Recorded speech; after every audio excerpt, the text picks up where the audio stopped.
গত এক সপ্তাহ ধরে আমরা সকলেই শুনছি যে বাংলাদেশের সেনাপ্রধানকে হটিয়ে দেওয়ার জন্য সেনাপ্রধানের বিরুদ্ধে একটি কু বাংলাদেশে ইতিমধ্যেই হয়ে গিয়েছে।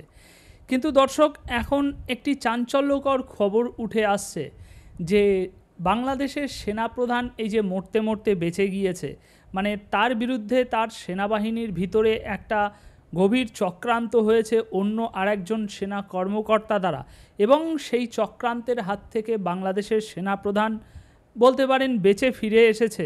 ভয়াবহ যে ঘটনাটি ঘটার ছিল সেটা ঘটেনি।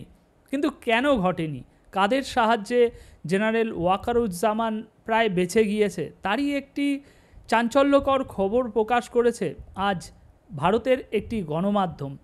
সেই খবরে আমরা স্পষ্ট দেখতে পাচ্ছি, এখন যদি সেটা সত্য হয়, সেই খবরে আমরা স্পষ্ট দেখতে পাচ্ছি যে অ্যাকচুয়ালি যে কুটা বাংলাদেশের সেনাপ্রধানের বিরুদ্ধে করার চক্রান্ত করা হয়েছিল, সেই কুতে অ্যাকচুয়ালি ভারত কিভাবে তাদের ভূমিকা রেখেছে এবং বাংলাদেশের সেনাবাহিনীর ভিতরে এরকম একটা বিদ্রোহ হওয়া থেকে ভারত কিভাবে সেটা ঠেকিয়ে দিয়েছে। বন্ধুরা, ভারতের এই গণমাধ্যমটি যে খবর প্রকাশিত করেছে সেটা খুবই সহজভাবে আপনাদের সামনে উপস্থাপন করার চেষ্টা করছি।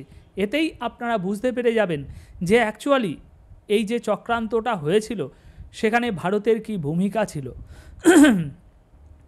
গত সপ্তাহে বাংলাদেশে অভ্যুত্থানের চেষ্টা হয়েছিল, সেনাপ্রধান জেনারেল ওয়াকারুজ্জামানের বিরুদ্ধে কু। তবে ভারত সেই চেষ্টা ব্যর্থ করে দিয়েছে। বাংলাদেশের গোয়েন্দা সংস্থা ডাইরেক্টরেট জেনারেল অফ ফোর্স ইন্টেলিজেন্সের সিনিয়র অফিসারদের কাছ থেকে এসব নিয়ে বেশ কিছু তথ্য পাওয়া গেছে। বাংলাদেশে কট্টরপন্থীদের চাপের কাছে মাথা নোয়ায়নি জেনারেল ওয়াকারুজ্জামান, বরং তিনি একাধিকবার মৌলবাদীদের সতর্ক করেছেন, আকারে ইঙ্গিতে বোঝানোর চেষ্টা করেছেন সেনাকে যেন ল অ্যান্ড অর্ডারে হস্তক্ষেপ করতে বাধ্য করা না হয়। একই সঙ্গে তিনি পাকিস্তানের সঙ্গে সামরিক সমঝোতার ফাইলেও দ্রুত সই করতে চাননি। পাক গোয়েন্দা সংস্থা আইএসআই তাকে সরানোর প্ল্যান করে, এই জন্য বেছে নেওয়া হয় বাংলাদেশের সেনার একাধিক কট্টরপন্থী এবং পাকপন্থী অফিসারকে। কুয়ের মূল দায়িত্ব লেফটেন্যান্ট জেনারেল মোহাম্মদ ফয়জুর রহমানকে দেওয়া হয়। তবে ভারতীয় গোয়েন্দারা এই খবরও পেয়ে যান। তারা ব্যক্তিগতভাবে বাংলাদেশের সেনাপ্রধানকে সতর্ক করেন এবং বিষয়টা আমেরিকা ও ইউরোপের একাধিক দেশকেও জানানো হয়। দিল্লির কথা শুনে তারা বিষয়টার গুরুত্ব বুঝতে পারে এবং পশ্চিমী দুনিয়া থেকে মোহাম্মদ ইউনূসের কাছে বার্তা আসে, আপনার আর্মি চিফের বিরুদ্ধে কু হতে চলেছে, আপনি সেটা ঠেকান। ভারতীয় গোয়েন্দারা ঢাকা থেকেই ওয়াকারুজ্জামানের সঙ্গে মার্কিন সেনার অফিসারদের কথা বলিয়ে দেন। জানা যায় বাংলাদেশের আর্মি চিফের কমিউনিকেশন ডিভাইস ট্যাপ করা শুরু হয় তখন। ভারতের পরামর্শেই 13ই March general Wakeruzzaman Central African রিপাবলিকে যান। দেখানো হয় যে তিনি সেখানে মোতায়েন বাংলাদেশ শান্তি সেনার সঙ্গে কথা বলতে যাচ্ছেন। আসলে সেন্ট্রাল আফ্রিকান রিপাবলিকে তার সঙ্গে মুখোমুখি ইউএস আর্মির টপ অফিসারদের কথা হয়। মায়ানমারের সিচুয়েশন যাতে হাতের বাইরে বেরিয়ে না যায় সে সমস্ত তিনি দেখবেন। মার্কিন সেনাকে এই আশ্বাস দেন জেনারেল ওয়াকারুজ্জামান। এরপর সেনাপ্রধানের সুরক্ষায় ইউনূস সরকারের উপরে চাপ বাড়ে। তবে বাংলাদেশের পাকপন্থী আর্মি অফিসাররা সবটা জেনে যান। ঠিক হয় 6ই মার্চ ঢাকায় ফিরলেই ওয়াকারুজ্জামানকে গ্রেপ্তার করা হবে। তবে এবারও ভারতীয় গোয়েন্দারা আগাম খবর পেয়ে যান। তাদের পরামর্শে ঢাকার বদলে তেজগাঁও এয়ারবেসে নামেন বাংলাদেশ আর্মি চিফ। সেখানে তাকে রিসিভ করেন তার অনুগত আর্মি অফিসাররা এবং ওই অফিসারদের নির্দেশে যে কোনো পদক্ষেপের জন্য সবসময় সেনাকর্মীদের তৈরি রাখা হয়। এরপর বিশাল সিকিউরিটি নিয়ে ঢাকায় আসেন ওয়াকারুজ্জামান। অনুগত অফিসাররা তার বাড়ি অফিস ঘিরে রাখেন। একই সঙ্গে আমেরিকা থেকে ইউনূসের কাছে আলটিমেটাম আসে। সব মিলিয়ে কুয়ের পরিকল্পনা ভেস্তে যায়। তবে বাংলাদেশের সেনাপ্রধানের প্রাণের ভয় এখনও যায়নি।